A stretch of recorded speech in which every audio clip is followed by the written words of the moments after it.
Am I the asshole for not telling my husband's friend that his boss is my uncle? My name is Emily, and if you were to ask me what defines my late 20s, I'd probably say it's a mix of technology, friendships, and, more recently, a touch of unintentional drama, more than I ever expected. I'm comfortably settled at 29, or so I thought, with Liam, my husband of 3 years. He is not only my partner but also my best friend. He's 30, a tech enthusiast with a knack for solving complex programming problems, which seems about as complicated as our social circle. Sometimes, our lives revolve around Liam's job at a well-known tech company, where he works with some of his closest friends, our friends, as I've come to know and cherish them over countless dinners, movie nights, and candid conversations on the front porch of our home. These friends include Kurt, Veronica, and Rachel. Each is such a distinct character that they might as well be considered part of our extended family. Kurt is the outspoken one, never one to shy away from a debate and always ready with tech gossip and stock tips. Veronica, with her sharp wit and passion for environmental issues, often steers our conversations to the latest sustainability trends. And then there's Rachel, the quieter one, whose observations are often laced with insights that only someone as observant as she could bring to our gatherings. Our regular get-togethers had developed a rhythm and a sense of comfort. Each of us appreciated the ease with which we could slip into discussions that ranged from the mundane to the intense, and this added a richness to our relationships that I had come to deeply value. It was during these gatherings that the blending of personal and professional worlds often brought to light the diverse experiences of our small group.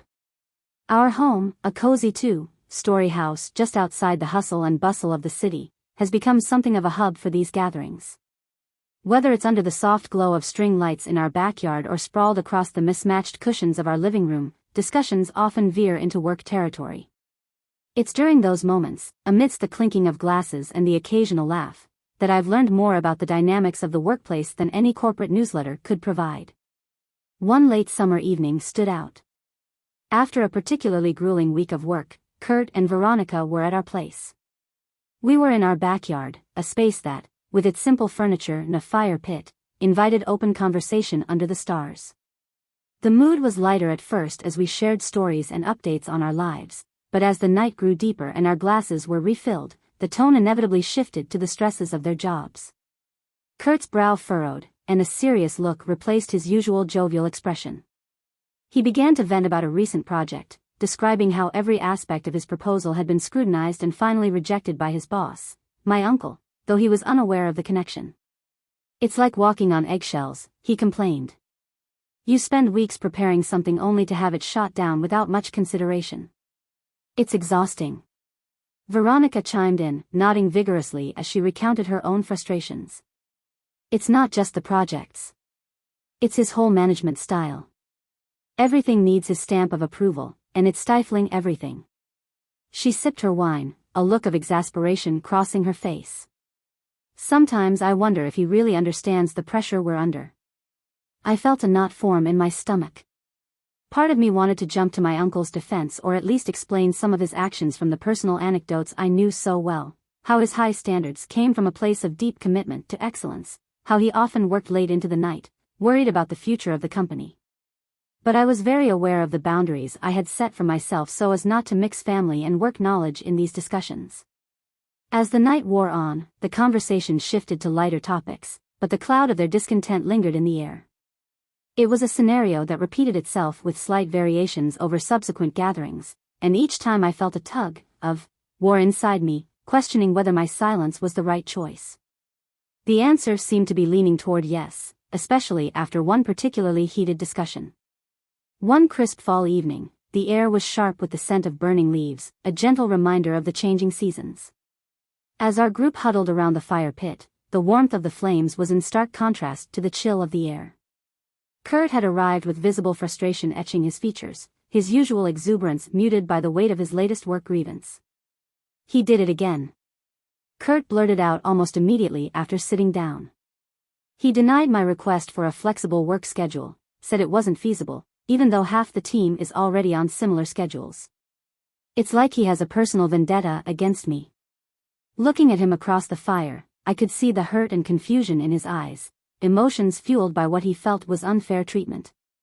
The group fell into a compassionate silence, each of us processing Kurt's grief in our own way. It was Veronica who broke the silence. Her voice was soft but firm. "You know, maybe it's time for you to talk to HR about this. It sounds like more than just a stern boss, it sounds personal." I felt my heart skip a beat. The suggestion of HR involvement was a significant step, one that could have far-reaching impact on my uncle's career and reputation. I wrestled internally with my loyalties, torn between my family ties and my friendships, each demanding loyalty in ways that seemed increasingly incompatible that night. After everyone had left and the last dishes were put away, I found myself alone in the silence of the kitchen.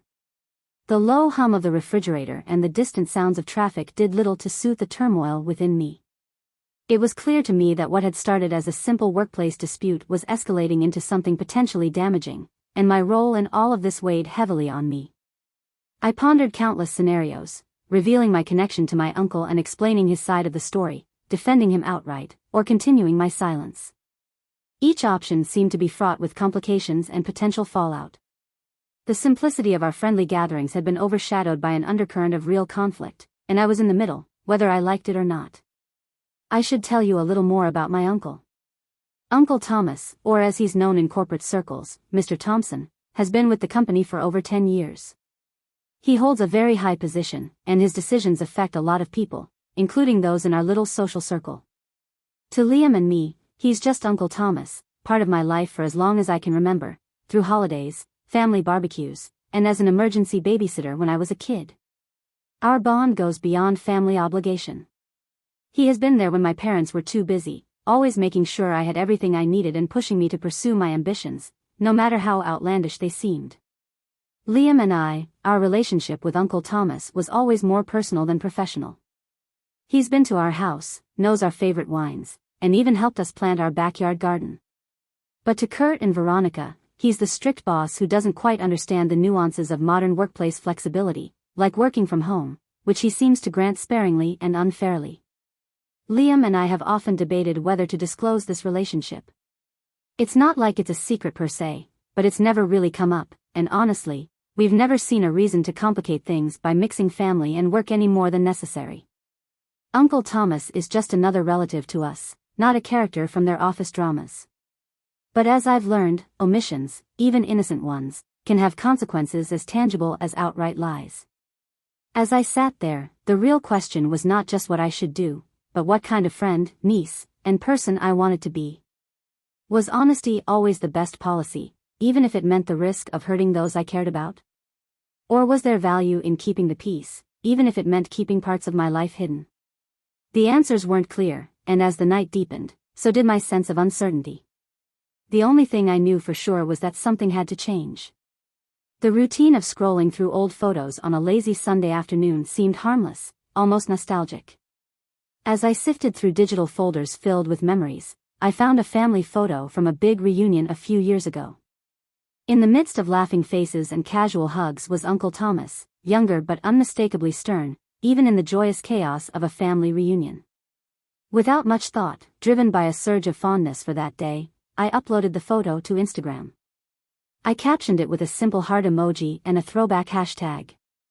Little did I know that this innocent act would set off a chain of events. Rachel, who I'd met on Instagram during one of our many online interactions but rarely interacted with in person, saw the post. It hadn't even occurred to me that she might connect the dots from the photo to her workplace, but of course she did. The fallout was swift. Rachel, the ever-observant one, recognized Uncle Thomas not as my beloved uncle but as her boss's boss, a figure both central and polarizing in her professional life. Monday morning, the news had traveled through the small, intertwined social and professional circles that Kurt was a part of. When he saw the photo, his reaction was far more explosive than Rachel's quiet acknowledgement. Kurt felt betrayed, deceived even, and I remained oblivious to the unfolding drama until Liam arrived home that night, his face clouded with worry. He confronted me at work today, Liam began, his voice cracking with exhaustion. He recounted how Kurt had stormed up to him during their lunch break. His usual casual demeanor was replaced by a mixture of anger and hurt. "Could you not tell me that your uncle is Mr. Thompson?" Kurt had demanded, his voice strained, a stark contrast to his typically jovial demeanor. Liam, caught off guard and torn between his loyalty to me and his friendship with Kurt, had struggled to respond. "I didn't think it was necessary. Emily and I never talk about work at home," he'd said. "But you knew how much I struggled with him at work," Kurt had shot back, his frustration palpable. The conversation had ended abruptly with Kurt walking away, leaving Liam standing amidst the buzz of the cafeteria, feeling both accused and helpless. The emotional toll on Liam was evident as he recounted the encounter. I watched him wrestle with his feelings of guilt for keeping a part of our lives so private and frustration at being thrust into an uncomfortable confrontation when he least expected it. For me, the shock of the situation was overwhelming. I never intended to create such a rift. The photo was just a piece of my personal history, shared without malice or forethought. Yet here I was, at the center of a conflict that forced me to grapple with questions of integrity and transparency. I struggled with a mix of emotions: surprise at the unexpected connections forged from a simple social media post, guilt for the unintentional pain it caused my friends, and confusion about whether I had an obligation to disclose my family connections in the first place. That night, as Liam and I sat in our kitchen, a heavy silence hung between us, a rare discord in our otherwise harmonious lives. In our usually harmonious life, the words and the pain from Liam's confrontation with Kurt lingered. It pained me to see him so affected as a direct result of my actions, however unintentional they were. "I wish I had thought to mention it at some point," I murmured, my words heavy with regret. "Perhaps this could have been avoided." Liam reached across the table, and his hand covered mine. "How could you have known Kurt would react like this? We all try to keep work and family separate, but..." As much as Liam's words were meant to console me, I couldn't shake the feeling of guilt. The boundaries I had so carefully maintained between my personal and professional life had blurred, and the fallout was messy. The revelation had not only strained Kurt's perception of our friendship but also put Liam in an awkward position at work. He was straddling the line between professional obligations and personal loyalties. In the quiet of our home, I reflected on the broader implications of my decision to keep certain aspects of my life private. Was I wrong not to disclose my relationship with Uncle Thomas, knowing well that he was an important figure in my friends' professional lives? The ethical dilemma was complex, all the more so because my secrecy wasn't out of malice. It was rather a natural separation of different aspects of my life. The days following the revelation and the confrontation felt tense, both at home and, as Liam told me, at his workplace.